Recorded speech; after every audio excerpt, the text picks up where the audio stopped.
Peace to you all. My name is Saba Ahmed. I'm a law student at American University. I am here to ask you a simple question. I know that we portray Islam and all Muslims as bad, but there's 1.8 billion Muslim followers of Islam. We have 8 million plus Muslim Americans in this country, and I don't see them represented here. But my question is, how can we fight an ideological war with weapons? How can we ever end this war? The jihadist ideology that you talk about, it's an ideology. How can you ever win this thing if you don't address it ideologically? Great question. I am so glad you're here, and I am so glad you brought that up because it gives us an opportunity to answer. What I find so amazing is since the beginning of this panel, which we are here about Benghazi attack against our people, not one person mentioned Muslims. We are here against Islam, or we're launching war against Muslims. We are here to discuss how 4 Americans died and what our government is doing. We were not here to bash Muslims. You were the one who brought up the issue about most Muslims, not us. And since you brought it up, allow me to elaborate with my answer. There are 1.2 billion Muslims in the world today. Of course, not all of them are radicals. The majority of them are peaceful people. The radicals are estimated to be between 15 to 25%, according to all intelligence services around the world. That leaves 75% of them peaceful people.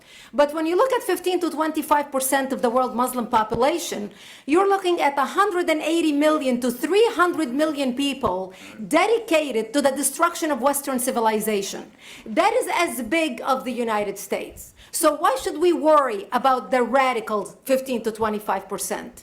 Because it is the radicals that kill. Because it is the radicals that behead and massacre. When you look throughout history, when you look at all the lessons of history, most Germans were peaceful. Yet the Nazis drove the agenda. And as a result, 60 million people died. Almost 14 million in concentration camps. 6 million were Jews. The peaceful majority were irrelevant. When you look at Russia, most Russians were peaceful as well. Yet the Russians were able to kill 20 million people. The peaceful majority were irrelevant. When you look at China, for example, most Chinese were peaceful as well. Yet the Chinese were able to kill 70 million people. The peaceful majority were irrelevant. When you look at Japan prior to World War II, most Japanese were peaceful as well. Yet Japan was able to butcher its way across Southeast Asia, killing 12 million people, mostly killed with bayonets and shovels. The peaceful majority were irrelevant. On September 11th in the United States, we had 2.3 million Arab Muslims living in the United States. It took 19 hijackers, 19 radicals to bring America down to its knees, destroy the World Trade Center, attack the Pentagon, and kill almost 3,000 Americans that day. The peaceful majority were irrelevant. So for all our powers of reasons and us talking about moderate and peaceful Muslims, I'm glad you're here. But where are the others speaking out? And since you are the only Muslim representative,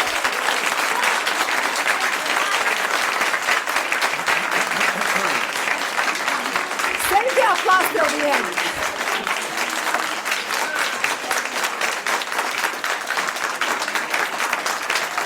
Thank you.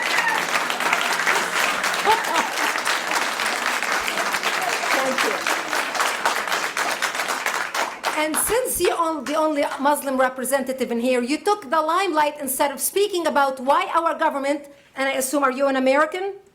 You're an American citizen. So as an American citizen, you sat in this room, and instead of standing up and saying a question or asking something about our 4 Americans that died and what our government is doing to correct the problem, you stood there to make a point about peaceful, moderate Muslims. I wish you brought 10 with you to question about how we can hold our government responsible. It is time we take political correctness and throw it in the garbage where it belongs and stop calling the state.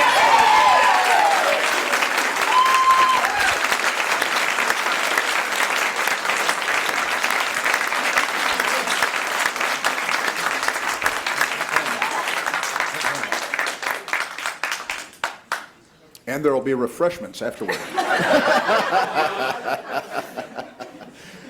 Did you want to respond to the... I think we're out of I can't follow that. You had a follow-up that you'd...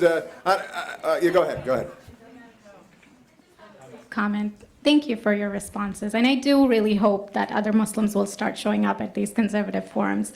But, as a peaceful American Muslim, I would like to think that I'm not that irrelevant. I'm just as much an American, and I'm very deeply saddened about the lives that were lost in Libya. And I hope that we will find justice for their families. But I don't think that this war can ever be won by just the military. You have to you have to bring Muslims to the table to address this. I think So everyone thank you. agrees that it can't be won Everybody just agrees with militarily, and I think that everyone has said that. Can you tell me who the head of the Muslim peace movement is? I guess it's me right now, so thank you.